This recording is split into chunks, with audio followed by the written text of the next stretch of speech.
अल्लाह के नबी खजूर उठाते हैं, एक खजूर अपने मुंह तक ले जाते हैं, अभी खाते नहीं हैं, खजूर का टुकड़ा है, मुंह तक ले जाते हैं कि अचानक नजर पड़ती है एक ऊंट अपना सर नीचे किए हुए डाले हुए है।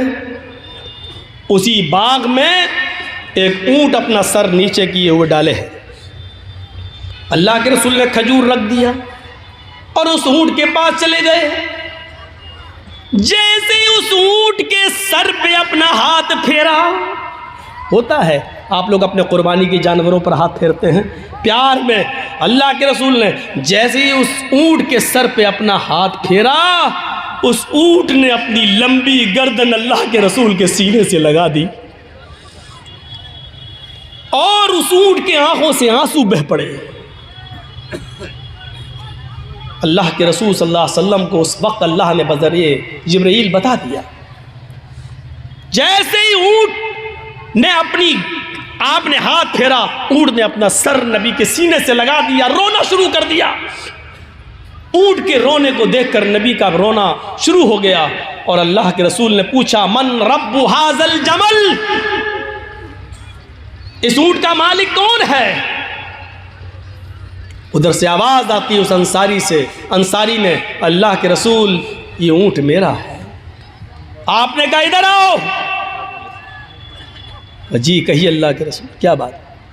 इस ऊंट ने अभी मुझसे ये शिकायत की है कि अल्लाह के रसूल मेरा मालिक बहुत जालिम है, मैं बहुत कमज़ोर हो चुका हूँ, बूढ़ा हो चुका हूँ, मेरे ऊपर ये ज़रूरत से ज़्यादा और मेरी ताकत से ज़्यादा बोझ मेरे ऊपर लाद देता है, मुझसे मेरी ताकत से ज़्यादा काम लेता है और काम लेने के बावजूद मुझे पेट भर के खाना नहीं खिलाता है। जितनी ताकत तुम इस ऊंट के ऊपर रखते हो, अल्लाह रब्बुल आलमीन उससे कहीं ज़्यादा ताकत तुम्हारे ऊपर रखता है। डरो अल्लाह से। हाय हाय हाय, ऊंट की ज़बान समझने वाले हमारे आका, ऊंट की ज़बान समझने वाले हमारे नबी ये बर्दाश्त नहीं कर सके कि इस ऊंट के ऊपर उसकी ताकत से ज़्यादा सामान लादा जाए और फिर पेट भर के उसको खाना न खिलाया जाए। उस अंसारी ने कहा, अल्लाह के रसूल इस ऊंट ने जो कुछ भी कहा एक एक लफ्ज़ सच्चा है और मैं वादा करता हूँ कि आज के बाद आपको शिकायत का कोई मौका नहीं मिलेगा। आपने कहा, मैं उस वक्त तक तुम्हारे खजूर नहीं खाऊंगा जब तक कि मेरे आंखों के सामने इस ऊंट का पेट ना भर दो, उसको पूरा पेट भर के खाना ना खिला दो। हमारा वो नबी जो ऊंट की भूख बर्दाश्त ना कर सके, वो गरीबों, यतीमों, मिस्कीनों, बेवाओं, पसमानदों और कमजोरों को भूखा मरते हुए कैसे देख सकता है? ये रहमत है जनाब मोहम्मद रसूलुल्लाह और इस्लाम की खुसूसियत है। इस रहमत से सबक हासिल करो। कुरान चीख चीख कर कहता है, या अय्युहल्लज़ीना आमनू दुखुलू फिस्सिल्मि काफ़ा, आई ईमानो वालों तुम इस्लाम के अंदर पूरे के पूरे दाखिल हो जाओ। हमारे रवैये बता रहे हैं कि हम इस्लाम के अंदर पूरे के पूरे दाखिल नहीं हैं। आधा अधूरा दाखिल होने से कोई फायदा नहीं। कुरान हमसे कह रहा पूरे के पूरे दाखिल हो जाओ। हर मुसलमान गौर करे, पूरा का पूरा दाखिल है इस्लाम के अंदर। आप यहां बैठे हैं ना, सुन रहे हैं और लड़ रहे हैं कि नीचे करो मोबाइल, मौलाना नहीं दिख रहे हैं, लेकिन इसी समाज के अंदर नजर डालो। हम इसी गांव की बात कर रहे हैं जहां जलसा है। एक तरफ मौलाना की शक्ल देखने के लिए लोग बेचैन हैं, तो दूसरी तरफ हमारी समाज की और हमारी बेटियां, जलसा हो रहा है, तकरीर चल रही है, लेकिन आप इस जलसे से बाहर निकलकर उनका मंजर देख सकते हो कि कौन जलसा सुन रहा है और कौन मार्केट घूम रहा है, कौन मेला के अंदर टहल रही है और कौन जलेबी खरीद रही है और कौन चूड़ियां खरीद रही है। और आप इसी जलसे में ऐसे नौजवानों को भी देखोगे जो जलसे से दूर फोन पर मोबाइल पर बात करके मिलने का जगह और वक्त भी मुतय्यन करके आए हैं, और आज जाकर देख लो बाहर तो ऐसा लगेगा आपको जैसे कुतिया के पीछे 10-10 कुत्ते लगे। मौलवी जर्जीस बदनाम है कि मिसाल खरी देता है। मैंने उस घूमने वाली लड़की को कुतिया कहा है और उसके पीछे घूमने वालों को कुत्ता कहा है। तुम्हें जो करना हो कर लो, मेरा चाहो क्या करोगे। कहा है मैंने, और अपने जुमले वापस लेने के लिए मैं तैयार नहीं हूं। अगर तुम्हें अपनी बेटियों को कुतिया सिफत होने से बचाना है तो उनकी निगरानी करो, और तुम्हें कुत्ता बनने से रुकना है तो उनका पीछा करना छोड़ो। कहूंगा मैं, और अल्लाह की कसम अपने जुमलों पर हमें कोई पछतावा नहीं है, कोई फिक्र नहीं है कि कौन क्या सोचेगा मेरे बारे में। हर इंसान अपनी सोच में आजाद है, सोच में भी आजाद है, सोच सकता है जो कुछ सोचना हो उसको। एक तरफ हाल यह है कि लोग कुरान और हदीस सुनने के लिए बेचैन हैं, चैनल वालों से लड़ने के लिए तैयार हैं, तो दूसरी तरफ ये मंजर भी है हमें अपनी सोच बदलना पड़ेगी। इस्लाम के नियम और कानून को पूरी तरीके से फॉलो करना पड़ेगा, चाहे हमारी समझ में आए या ना आए। हमें इस्लाम के अंदर पूरा का पूरा दाखिल होना पड़ेगा। 2-4 नमाजें पढ़ लेने से हम मुसलमान नहीं हैं, 2-4 रोजे रख लेने से हम मुसलमान नहीं हैं। माफ कीजिएगा, बहुत सख्त मिसाल दे रहा हूं। 2-4 इबादतें कर लेने से आप मुसलमान नहीं कहलाए जाएंगे। कल की तकरीर में कहा, आज भी कह रहा हूं, 2-4 इबादतें कर लेने से आप मुसलमान नहीं होंगे। ये खंबा है, मान लीजिए बिजली का एक पोल लगा हुआ है, मान लीजिए कोई खंबा लगा हुआ है और उसी खंबे के पास आम का एक पेड़ लगा हुआ है। सख्त हवा चलती है, सख्त आंधी आती है और उस तेज हवा से आम के चंद पत्ते टूटकर इस बल्ली पे लटक जाते हैं, चिपक जाते हैं, या बिजली के खंबे से चिपक जाते हैं। हवा चली, आम के पत्ते टूटे, उस पेड़ से पत्ते टूटकर बिजली के खंबे पर लग गए, तो आप उस बिजली के खंबे को क्या कहोगे? आम का पेड़? नहीं कहोगे। मौलाना जर्जीस कहता है कि वो आम का पेड़ है, आप कहोगे कैसे? देखिए आम के पत्ते लगे हुए हैं उस पर। आप कहोगे साहब आम के पत्ते सिर्फ ऊपर लगे हैं, उसकी जड़ तो आम की नहीं है, वो बिजली का खंबा ही रहेगा। नहीं, मैं कह रहा हूं आम का पेड़ है, इसलिए कि आम के पेड़ पर पत्ते लगते हैं, बिजली के खंबे पर भी पत्ते लगे हैं। आप कहेंगे मौलवी जर्जीस पागल हो गया है, रांची ले जाओ, इसका इलाज कराओ। अरे बिजली के खंबे पर आम के चंद पत्ते चिपक जाने से बिजली का खंबा आम का पेड़ कैसे हो सकता है? तो मैं भी आपसे यही कहना चाहता हूं कि एक इंसान 2-4 नमाजें पढ़ लेने से, 2-4 इबादतें कर लेने से, 2-4 फकीरों को खाना खिला देने से, 2-4 अच्छे काम कर देने से पूरा मुसलमान कैसे हो सकता है? जब बिजली का खंबा आम के चंद पत्तों की वजह से आम का पेड़ नहीं हो सकता है। आम का पेड़ तभी होगा जब उसकी बुनियाद, उसकी जड़ भी आम की हो, उसका तना भी आम का हो, उसकी शाखाएं आम की हो, उसके पत्ते भी आम के हो और उस आम के पेड़ में आम का फल भी लग रहा हो, तब आप उसको आम का पेड़ कहेंगे।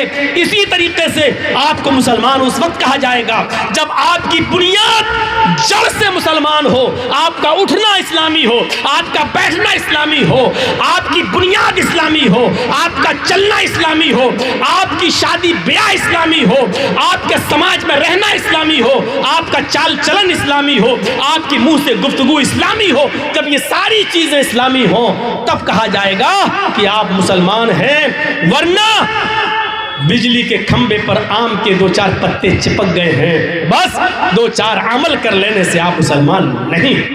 कहलाए जा सकते हैं। अपने जड़ में मुसलमान बनिए। बैठो तो इस्लाम छलकता हो, उठो तो इस्लाम छलकता हो, चलो तो इस्लाम छलकता हो, शादियां करो तो इस्लाम छलकता हो, बीवी के साथ ताल्लुकात कायम हो तो इस्लाम छलकता हो, आपकी हर हर अदाओं में इस्लाम नजर आता हो, तब आप मुसलमान हैं। ये चीज हमें अपने अंदर देखना होगी, ये चीज हमें अपने अंदर पैदा करना होगी। इस्लाम ने जो काम करने को कहे हैं वो करना है, जिन कामों से रोका उससे रुकना है, चाहे उसमें फायदा हो या ना हो, चाहे उसमें हमारा फायदा हो या ना हो, लेकिन हमें रुकना है। बिल्कुल वैसे ही समझो जैसे बड़े बड़े शहर में आप गाड़ी चला रहे हैं और रेड लाइट जल गई। आपने देखा होगा बड़े शहरों में रेड और ग्रीन लाइटें होती हैं चौराहों पर। रेड लाइट का मतलब गाड़ी रोक दो और ग्रीन लाइट का मतलब गाड़ी आगे बढ़ाओ। आप जर्जीत साहब गाड़ी चला रहे, चलाते चलाते एक चौराहे के पास से गुजर रहे, रेड सिग्नल हो गया, मतलब गाड़ी रोक दो। हमने गाड़ी रोक दी, लेकिन हमने देखा दाएं से कोई गाड़ी नहीं आ रही है, बाएं से भी कोई गाड़ी नहीं आ रही है, सामने से भी कोई गाड़ी नहीं आ रही है। तो अब नुकसान क्या है? जब एक्सीडेंट होने का खतरा ही नहीं है तो हमने गाड़ी को आगे बढ़ा दिया, चला दिया। आपने रेड सिग्नल में गाड़ी आगे बढ़ा दी है, आपने कानून तोड़ दिया। पुलिस ने आगे पकड़ लिया, गाड़ी साहब गाड़ी चला, लाल बत्ती जल रही थी। अरे लाल बत्ती जल रही थी तो क्या हुआ? एक्सीडेंट तो नहीं हुआ, किसी गाड़ी को हमने ठोका थोड़ी है। आप जुर्माना तब ले सकते हैं जब हमने गाड़ी को ठोका हो, गाड़ी आई नहीं रही थी, हमने चला दिया। पुलिस वाला क्या कहेगा? हट, रेड सिग्नल क्यों तोड़ा? गाड़ी आ रही हो या ना आ रही हो, रेड सिग्नल तुमने क्यों तोड़ा? गाड़ी खड़ी करना यानी कानून का पालन, चाहे नुकसान हो या फायदा, हर हाल में तुम्हें कानून को फॉलो करना है। कोई चीज़ हमारी समझ में नहीं आ रही है, लेकिन हमें कानून मानना है। अल्लाह के रसूल ने फरमाया कि मोज़ों पर ऊपर से मसा करो, ये वुज़ू बनाते वक्त ऊपर से, जबकि गंदगी या मिट्टी नीचे लगती है। अकल ये कहती है कि नीचे हाथ फेरना चाहिए, लेकिन नहीं, हमें ऊपर फेरना है। हमारी समझ में आए या ना आए, लेकिन हमें कानून मानना है। अल्लाह के नबी ने कहा वुज़ू बनाते वक्त नाक में पानी डालना है, उसका फ़ायदा हमारी समझ में आए या ना आए, लेकिन हमें डालना है, क्योंकि नबी ने फरमाया यह कानून बना दिया है, हमें उस कानून को फॉलो करना है। बस हमें इससे मतलब नहीं होना चाहिए कि इसमें ना करें तो नुकसान क्या है। नहीं, जो कानून बना दिया है, फजर में 2 ही पढ़ना है फ़र्ज नमाज, आप कहने में तो 4 पढ़ूंगा, नुकसान क्या है? नहीं, जो कानून बना दिया है वही तुम्हें मानना है। मगरिब की 3 हम 5 पढ़ते हैं, 4 पढ़ते हैं, नुकसान क्या है? नहीं, जो बना दिया है कानून वही तुम्हें मानना है, उसी को फॉलो करना है, चाहे नुकसान हो या ना हो, आपको कानून को फॉलो करना है। हमारा इस्लाम के साथ ताल्लुक कैसा होना चाहिए? एक पानी का बर्तन है, उसमें पत्थर डाल दिया, 2 दिन के बाद आइए पत्थर को निकाल के फेंकेंगे, पत्थर पानी से अलग हो जाएगा। 2 दिन के बाद जब आपने पानी से पत्थर को निकाला, पानी से पत्थर को फेंक दिया, इसका मतलब यह है कि पत्थर ने पानी को एक्सेप्ट नहीं किया और पानी ने पत्थर को भी एक्सेप्ट नहीं किया। जब तक पत्थर पानी में था, लेकिन जब चाहा तब आपने निकाल के फेंक दिया। ये हमारा इस्लाम से ताल्लुक नहीं होना चाहिए। जब तक हम इस्लाम से जुड़े हैं, जब चाहो हमसे इस्लाम को दूर कर दो या इस्लाम से हमें दूर कर दो, ये नहीं होना चाहिए। हमारा इस्लाम के साथ ताल्लुक रंग की तरह होना चाहिए। खाने वाला रंग जानते हैं ना, जलेबी में डलता है, पुलाव में डलता है, आप लोग रंग लाते हैं, गुलाब जामुन वगैरह में डालते हैं। वो रंग लाइए और पानी में डाल दीजिए, आप थोड़ी देर के बाद देखेंगे रंग पानी में घुल गया। पीले रंग का रंग ने पानी को पीला कर दिया, लाल रंग ने पानी को लाल कर दिया। अब आप रंग से पानी को अलग करना चाहें तो नहीं होगा, पानी से रंग को अलग करना चाहें तो नहीं होगा। क्यों? क्योंकि पानी ने रंग को अपने अंदर समा लिया और रंग ने पानी को अपने रंग में रंग लिया। अब दोनों ऐसे घुल मिल गए कि पानी से रंग को आप अलग नहीं कर सकते और रंग को पानी से अलग नहीं कर सकते। यही ताल्लुक हमारा इस्लाम के साथ होना चाहिए। इस्लाम में हम ऐसे घुल जाएं, इस्लाम में हम ऐसे ऐसे जज्ब हो जाए कि हमसे इस्लाम को दूर किया जाए तो ना हो सके, और इस्लाम को हमसे दूर किया जाए तो ना हो सके। हमारी सांस, आखिरी सांस तक इस्लाम रहे, आखिरी सांस तक, मरते दम तक हमारी जबान से यही निकले, ला इलाहा इल्लल्लाह, ला इलाहा इल्लल्लाह। ना हमको इस्लाम से दूर किया जा सके, ना इस्लाम को हमसे दूर किया जा सके। ये हमारा और इस्लाम का ताल्लुक होना चाहिए। आज की तकरीर हमने एक नए स्टाइल से की है और सारी नई बातें हमने आपके सामने रखी हैं। नई बातों का मतलब ये नहीं कि कुरान को बदला है, हदीस को बदला है, बातें वही हैं जो बार बार कही जाती हैं, अंदाज बदलता है। मेरे भाइयों, हमने आज अपना कलेजा निकाल कर, अपना दर्द निकाल कर आपके सामने पेश कर दिया है। आज के बाद चैनल वाले अपना रवैया बदलें और सुनने वाले भी अपना रवैया बदलें। इस्लाम के अंदर पूरे के पूरे दाखिल हो जाएं, ऐसे दाखिल हों कि इस्लाम को हमसे और हमसे इस्लाम को कोई भी दूर करने की कोशिश करे तो नहीं कर सके। जैसे हजरत सुमैया को अबू जहल ने कहा इस्लाम छोड़ दे, उसने कहा नहीं छोड़ेंगे। उसने नेज़ा लिया और सुमैया की शर्मगाह में दाखिल कर दिया। चीखी सब्बित कदमी आला दीन या रहमर राहिमीन, ऐ अल्लाह मुझसे मेरा दीन मत छीनना, ये मुझे तकलीफें दे रहा है, कहीं इसकी दी हुई तकलीफें मुझे मेरे दीन से दूर ना कर दें, साबित कदम रखना। अबू जहल ने कहा अभी भी नहीं मानती है। उसने कहा नहीं, इस्लाम मेरे दिल से कैसे निकल सकता है। उसने 2 ऊँट मंगाए, एक ऊँट का से ये पैर बांधा, दूसरे ऊँट से दूसरा पैर बांधा। इस ऊँट का चेहरा पूरब की तरफ, उस ऊँट का चेहरा पश्चिम की तरफ। सुमैया, इन ऊँटों को मैं कोड़ा मारूंगा, ये एक ऊँट इधर भागेगा, एक ऊँट इधर, और तू बीच से तेरे 2 टुकड़े हो जाएंगे। सुमैया मुस्कुराने लगी। अबू जहल कहता है तू हंस रही है। सुमैया आसमान की तरफ नजर डालती है। अबू जहल ने कहा क्या देख रही है, इस्लाम छोड़ती है या नहीं। सुमैया ने आसमान से नजरें उठाकर अबू जहल के चेहरे को देखा और कहा अबू जहल, जन्नत देखकर भी कोई उसकी नेमतों से मुकर सकता है क्या।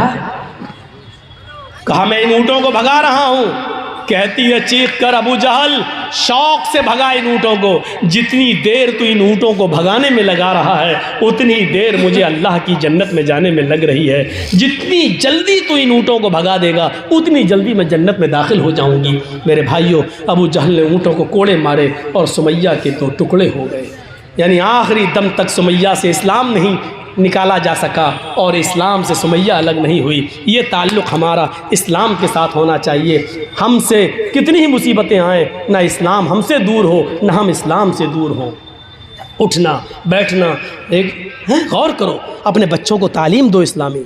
अल्लाह के नबी ने फरमाया जब बच्चा 7 साल का हो नमाज का हुक्म दो, ना पढ़े कोई बात नहीं, लेकिन ले जाओ पढ़ाओ, और जब 10 साल का हो जाए नमाज ना पढ़े तो उसको मारो, मार मार के ले जाओ। हदीस अपने बच्चों को तालीम दो। मुस्तद अहमद की रिवायत है, एक सहाबिया औरत है, कहती हमारे घर में जब बच्चा पैदा होता है तो बच्चा जब पेशाब करता था तो मैं पानी का एक बर्तन उसके ऊपर डाल देती थी।